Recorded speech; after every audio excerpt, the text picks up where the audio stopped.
Retour sur le plateau de 64 minutes Le Monde en français. L'information dominée aujourd'hui, ce mercredi 19 août, c'est bien sûr le coup d'État au Mali. Nous allons continuer dans la deuxième partie de ce 64 minutes avec notre correspondant au Mali, Kaourou Magassa, et Vincent Hugeux, journaliste, essayiste, spécialiste de l'Afrique. Alors Kaourou Magassa, vous étiez revenu à Paris pour des raisons personnelles et puis bien à la suite de ce coup d'État, vous êtes bloqué à Paris. Effectivement, en attente, c'est exactement ça. En fait, j'étais censé rentrer dans quelques jours, même quelques heures, à Bamako. Et là, comme vous l'avez rappelé, avec la fermeture des frontières, je suis un peu dans l'expectative pour savoir quand est-ce que je serai à Bamako de nouveau. J'espère que ça pourra se faire dans les plus brefs délais. Vincent Hugeux, d'abord merci d'être avec nous, malgré le fait que vous soyez en vacances. On pourrait presque titrer au sujet de ce coup d'État, chronique d'un coup d'État annoncé, non ? Bon, il est vrai que les indices convergents s'accumulaient depuis quelques semaines, même quelques mois, depuis l'éclosion de ce qu'on a appelé le mouvement du 5 juin, qui en quelque sorte cristallisait toute une série de frustrations, de mécontentements, qui était aussi une sorte d'alliance un peu hétéroclite d'opposants politiques, de dignitaires religieux et également de figures de la société civile. On sentait à quel point l'assise des institutions maliennes était fragile. Et tout cela, effectivement, s'est accru au fil des semaines. Rappelons également que le Mali est un pays pauvre, que la pandémie du Covid-19 a encore accru l'âpreté du quotidien pour les citoyens maliens, et la convergence des crises politiques, sécuritaires, économiques et sociales a évidemment abouti à ce dénouement qui, avec des différences sur lesquelles nous reviendrons sans doute, nous rappelle qu'il n'y a pas si longtemps que cela, voilà 8 ans, en 2012 déjà, eh bien, un coup d'État militaire avait interrompu la continuité des institutions par ailleurs très fragiles et clairement dysfonctionnelles. Kaourou Magassa, vous qui vivez, qui travaillez à Bamako, vous couvrez l'actualité du Mali depuis 4 ans aujourd'hui pour TV5 Monde. Ce scénario du coup d'État, est-ce que vous y attendiez? Est-ce que vous auriez pu l'imaginer? Alors on va dire qu'il y avait plusieurs signaux faibles. Je ne peux pas dire qu'on pouvait s'imaginer un coup d'État aussi rapide, mais qu'il y avait plusieurs signaux faibles dans le sens où il y avait une sorte d'illégitimité du président de la République, Ibrahim Boubacar Keïta, et ça remonte à plus loin que le mouvement du 5 juin, selon moi. En 2017, il y avait des grandes manifestations de contestation de l'opposition d'une réforme constitutionnelle.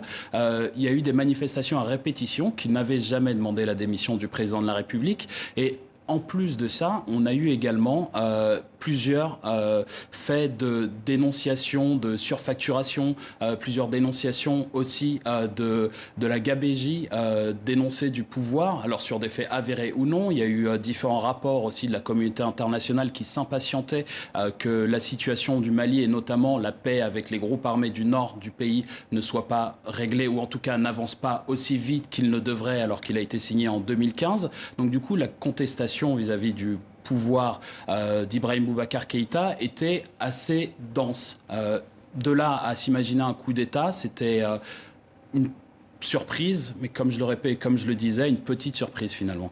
Vincent Hugeux, l'Union africaine condamne le changement inconstitutionnel, je cite, du gouvernement au Mali et le suspens de ses institutions. L'Union européenne se dit très préoccupée et justement on va écouter la réaction du président du Conseil européen, Charles Michel, à l'issue du Conseil européen. Nous avons eu l'occasion également d'évoquer la situation au Mali. Nous sommes extrêmement préoccupés par les développements durant les dernières heures. Nous considérons que la stabilité de la région et du Mali et la lutte contre le terrorisme doivent demeurer des priorités absolues. Nous appelons à la libération immédiate des prisonniers et au retour à l'état de droit. Vincent Hugeux, ce sont des condamnations, on va dire, un peu pour la forme. Vous savez, quand on connaît un peu la rhétorique diplomatique qui rituellement est exhumée dans ce genre de circonstances, on peut même considérer qu'on n'est pas très loin du service minimum. Mécaniquement, l'Union européenne, les Nations unies très bientôt, l'Union africaine, la CEDEAO ne pouvaient pas faire autrement que de condamner. C'est simplement appliquer le tarif habituel. Pour le reste, on sent bien dans les réactions que personne n'envisage une restauration de l'ordre ou du désordre ancien, celui qu'incarnait Ibrahim Boubacar Keïta.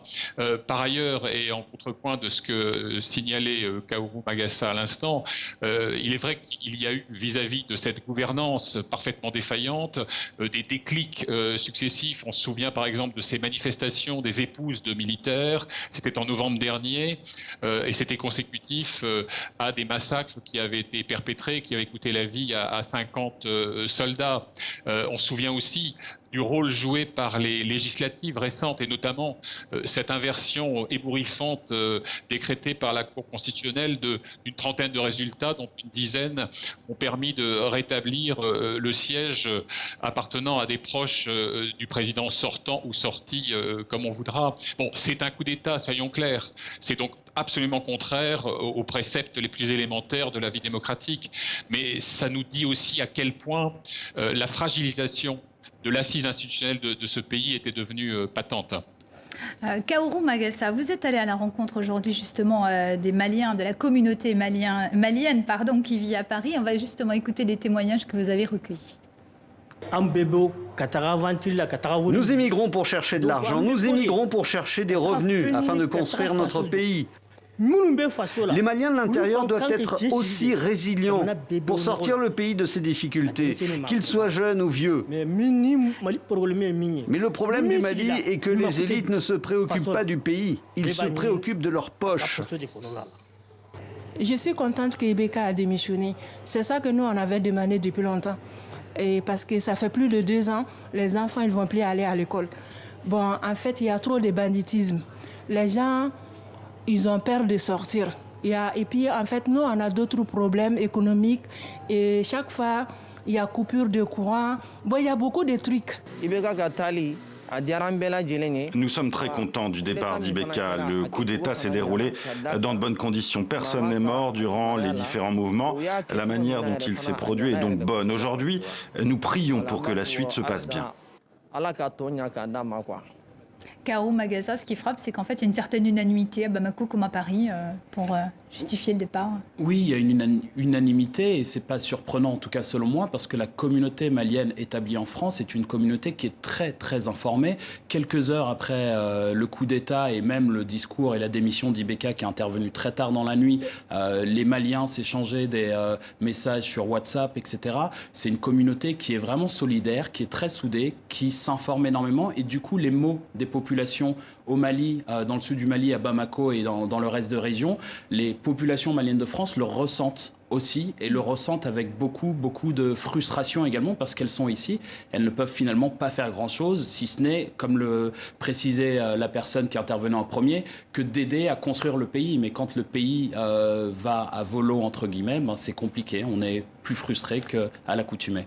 Vincent, on parlait tout à l'heure des condamnations de l'Union européenne et de l'Union africaine, mais est-ce que finalement ce coup d'État ne signe pas aussi l'échec de l'Union européenne, de l'Union africaine, notamment dans le nord du Mali? On sait qu'il y a eu toujours beaucoup de mal à investir, on va dire, dans les interventions militaires successives. Écoutez, là encore, soyons clairs, quand vous discutiez de la performance politique d'Ibeka, de sa gouvernance auprès d'officiels français, militaires ou civils d'ailleurs, c'était les yeux levés au ciel et des soupirs à fendre l'âme. Simplement, c'était le partenaire qui avait été installé par une élection en 2013, une réélection en 2018, et donc il fallait traiter avec lui. Mais je peux vous dire que personne, en Afrique d'ailleurs pas davantage, ne se faisait d'illusions quant à son aptitude à faire face à des tâches, il faut le reconnaître, herculéennes, titanesques. Et puis, il y a un autre facteur qu'il faut souligner. Vous savez, à aucun moment, ce pouvoir n'a paru en mesure de remplir les fonctions régaliennes de l'État. Le sentiment d'insécurité, cette impuissance face aux fléaux djihadistes a évidemment beaucoup pesé. Mais l'affairisme de l'entourage du président, et puis sur un mode peut-être plus anecdotique, mais qui n'a pas du tout été anodin vu de Bamako et d'ailleurs, le comportement de son fils, Karim Keïta, qui d'ailleurs à la mi-juillet a été écarté de sa fonction éminente et juteuse de président de la commission de la défense de l'Assemblée nationale, Karim Keïta, dont on a vu circuler des vidéos sur les réseaux sociaux, qui fêtait à bord d'un yacht luxueux au large des Baléares, sauf erreur, son anniversaire.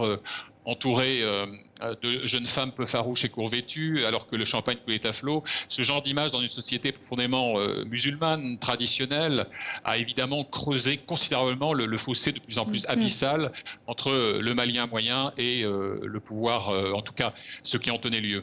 Merci beaucoup Vincent Hugeux d'avoir été en direct pour nous.